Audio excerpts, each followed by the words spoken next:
All right, let's dive right in. Today, we're stepping into the really intense and brilliant world of Krittika, what's known as the star of fire in Vedic cosmology. We're going to uncover its powerful symbolism, its pretty complex personality, and yeah, its ultimate spiritual purpose. So, let's get started. But first, I've got a question for you, a little riddle to get our brains warmed up. What do a sharp blade, a stubborn goat, and the sun all have in common? I know, it sounds like the beginning of a really weird joke, but the answer is the key to unlocking the powerful energy of Krittika. Let's find out what it is. Okay, so let's start piecing that puzzle together, shall we? Our first stop is really getting to grips with the name and the nature of Kritika, which, you guessed it, is all about fire and precision. So, get this. The name Krittika actually comes from the Sanskrit root krit, which literally means to cut.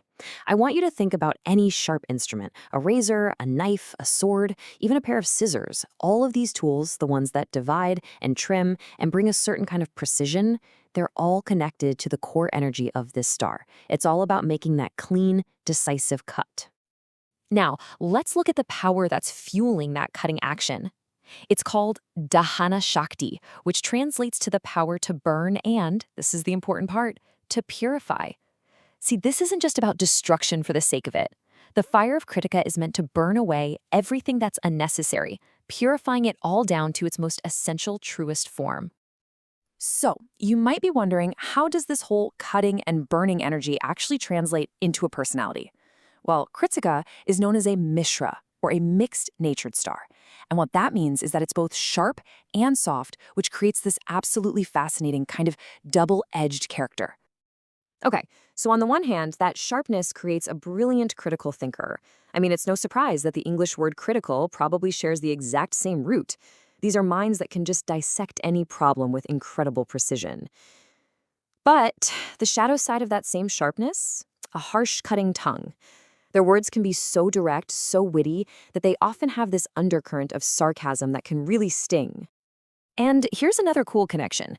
Kritika is tied to the Sanskrit word kirti, which is all about great achievements, monumental deeds. This gives people with this energy a powerful drive to accomplish just incredible things. But because it's ruled by the sun, there's also this deep-seated need to be in the limelight. They really crave that applause and recognition for what they've done. And all of this, of course, leads to this fiercely independent spirit. Kritika energy fosters immense willpower and this deep desire to be unique. But that same fiery spirit, well, it can easily tip over into a quarrelsome, almost combative nature. They can be incredibly stubborn, adopting a real my way or the highway kind of attitude. So where do you actually see this energy out in the world? It shows up in professions that demand precision and a sharp edge. I mean, think about it. Barbers and surgeons, both incredibly skillful with blades. Welders and chefs who work with fire and need absolute precision. And of course, you've got researchers and critics whose entire job is to cut through all the noise and find the truth. Okay, let's circle back to that goat from our opening riddle. The animal symbol for Krittika is the goat, or the ram. And just like the personality, there is so much more to this animal than what you see on the surface. The first thing that probably comes to mind is that classic image of a ram. Stubborn, aggressive, headstrong, rebellious. And yeah, that fits perfectly with what we've just talked about. That's the obvious surface-level connection. But that is not the whole story. Not even close. But here's the twist. This is where it gets really fascinating.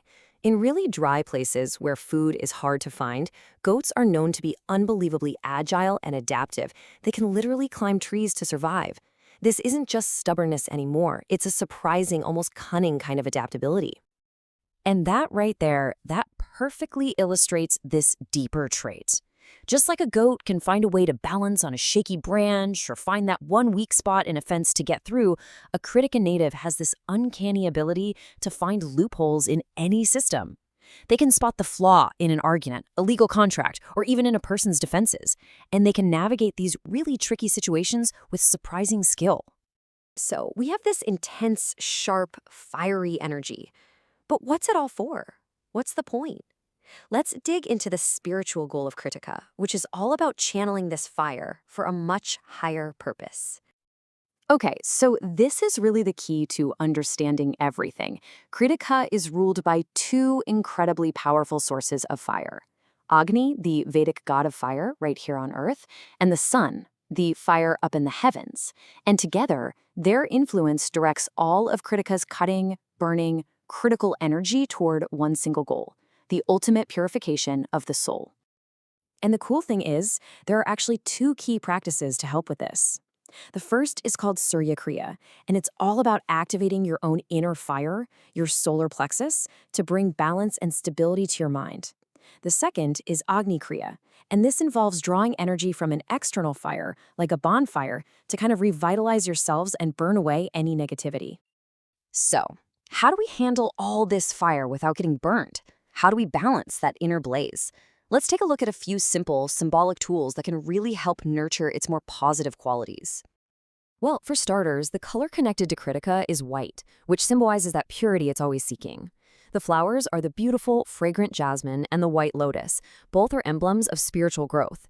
And the key nourishment is ghee, or clarified butter, which is itself a purified substance that feeds our internal fire and gives us that essential energy. You know, this quote just wraps it all up so perfectly. The entire point of Kritika's sharp, fiery nature isn't just to be critical or combative here in the material world. No, it's a spiritual tool.